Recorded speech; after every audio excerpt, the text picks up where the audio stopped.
Aladdin और जादुई चिराग। एक हलचल भरे अरबी शहर में, जो मसालों की सुगंधित हवा और भीड़ भरे बाजारों से भरा था, अलादीन नाम का एक जवान लड़का रहता था। वो गरीब था और अपनी माँ के साथ एक छोटे से साधारण से घर में रहता था, लेकिन उसका दिल किसी भी महल से बड़े सपनों से भरा था। अलादीन चालाक और फुर्तीला था। हालांकि उसके पास बहुत कम पैसे थे, लेकिन वो दोस्तों का धनी था। वो अपना दिन घुमावदार गलियों की खोज में, व्यापारियों के साथ कहानियां साझा करने और दूसरे बच्चों के साथ खेलने में बिताता था। वो अपनी उज्जवल मुस्कान और उससे भी अधिक उज्जवल दिमाग के लिए जाना जाता था। एक दिन एक लंबा अजनबी शहर में आया। उसने एक गहरा घूमता हुआ लबादा पहना हुआ था और उसकी एक लंबी मुड़ी हुई दाढ़ी थी। वो परछाई से अलादीन को देख रहा था। उसकी आंखें एक रहस्यमय उद्देश्य से चमक रही थी। वो जानता था कि ये कोई साधारण लड़का नहीं है। अजनबी अलादीन के पास पहुंचा। नमस्ते नौजवान, उसने कहा। उसकी आवाज सरसराती रेत की तरह थी। मैं एक दूर देश का जादूगर हूं और मैंने तुम्हारी चतुराई के बारे में सुना है। मैं तुम्हारा खोया हुआ चाचा हूं। अलादीन हैरान था, लेकिन उस आदमी के शब्द सहज और कायल करने वाले थे। जादूगर ने अलादीन को विलासितापूर्ण जीवन का वादा किया।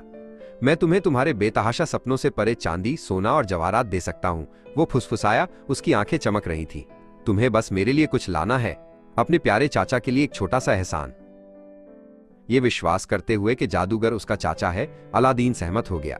अगले दिन उन्होंने शहर से बहुत दूर सुनसान रेगिस्तान में यात्रा की। वे तब तक चलते रहे जब तक वे एक समतल बंजर जगह पर नहीं पहुंच गए, जहां रेत और जमीन में एक अजीब दिखने वाला पत्थर का दरवाजा था। इस पत्थर के नीचे अजूबों की एक गुफा है, जादूगर ने समझाया।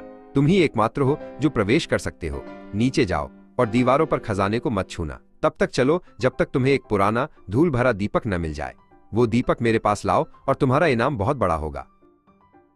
जादूगर ने अलादीन को सुरक्षा के लिए एक जादुई अंगूठी दी और भारी दरवाजा उठाने में उसकी मदद की।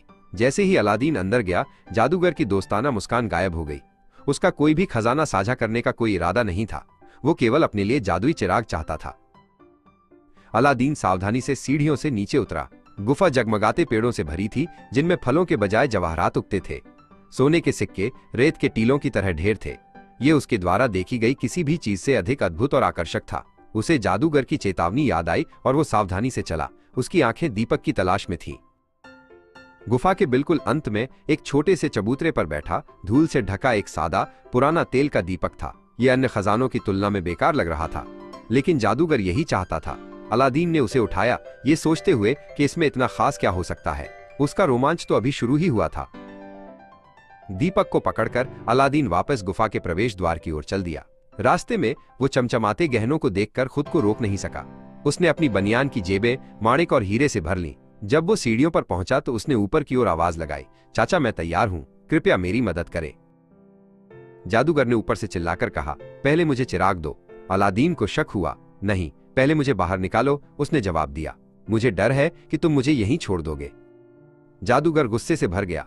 वो चिराग चाहता था और वो इंतजार नहीं करना चाहता था। मूर्ख लड़के, जादूगर चिल्लाया, तो फिर तुम वहीं सड़ो।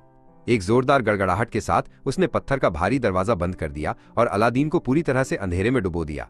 गुफा का प्रवेश द्वार बंद हो गया था और अलादीन अकेला और फंसा हुआ था। अलादीन का दिल डूब गया। वो अंधेरे में बैठ गया, ये सोचकर कि वो कभी बाहर नहीं निकल पाएगा। निराशा में उसने अपने हाथ मरोड़े और गलती से उस अंगूठी को रगड़ दिया जो जादूगर ने उसे दी थी। अचानक धुएं और प्रकाश के एक झोंके के साथ एक विशाल जिन्न अंगूठी से प्रकट हुआ। वो गुफा की छत जितना ऊंचा था। मैं अंगूठी का जिन्न हूं, उसने गरजती हुई आवाज में कहा। आप मेरे स्वामी हैं, आप क्या आज्ञा देते हैं?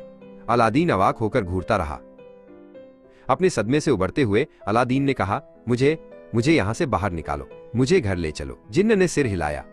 आपकी इच्छा ही मेरा आदेश है। एक पल में गुफा गायब हो गई और अलादीन खुद को अपनी मां के साथ अपने छोटे से घर में वापस खड़ा पाया। अलादीन की मां उसे देखकर बहुत खुश हुई। उसने उसे अपनी पूरी भयानक आपबीती सुनाई। वे अभी भी गरीब और भूखे थे। शायद हम इस पुराने दीपक को बेच सकते हैं, अलादीन ने सुझाव दिया। मैं पहले इसे साफ करूंगा ताकि ये बेहतर दिखे। जैसे ही अलादीन ने धूल पहुंचने के लिए चिराग को रगड़ा, पूरा कमरा नीले धुएं से भर गया। धुआं एक साथ इकट्ठा हुआ और एक और जिन्न प्रकट हुआ जो पहले वाले से भी बड़ा और अधिक शानदार था। मैं चिराग का जिन्न हूं, उसने एक दोस्ताना गूंजती हुई आवाज में घोषणा की।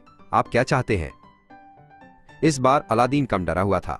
हम भूखे हैं, उसने घोषणा की। हमारे लिए एक दावत लाओ। पलक झपकते ही जिन्न ने ताली बजाई और उनके सामने स्वादिष्ट भोजन से भरी एक मेज प्रकट हुई। अलादीन और उसकी माँ ने खुशी खुशी खाया। ये उनके जीवन का सबसे अच्छा भोजन था।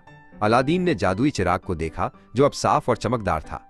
उसे एहसास हुआ कि इस चिराग के साथ उसके सबसे बड़े सपने भी सच हो सकते हैं। यह एक नए जीवन की शुरुआत थी। अगर आप हमारा चैनल पे नया हैं, तो पहले चैनल को सब्सक्राइब करें और वीडियो को लाइक और शेयर करें।